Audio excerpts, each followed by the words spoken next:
I finished putting this bird net on all the way around the solar panels.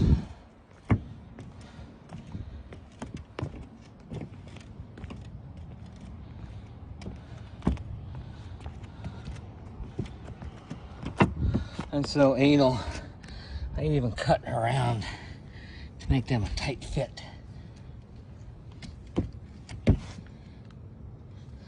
So that there's not an opening anywhere.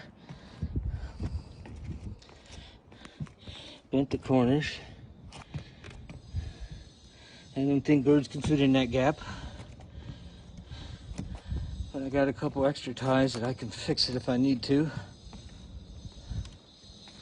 I don't know how long it took because it rained off and on.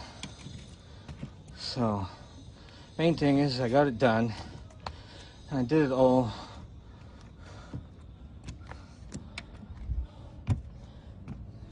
by myself.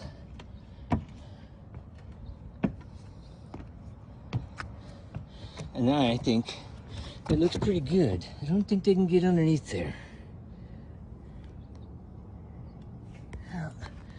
Now, clean the bird poop off.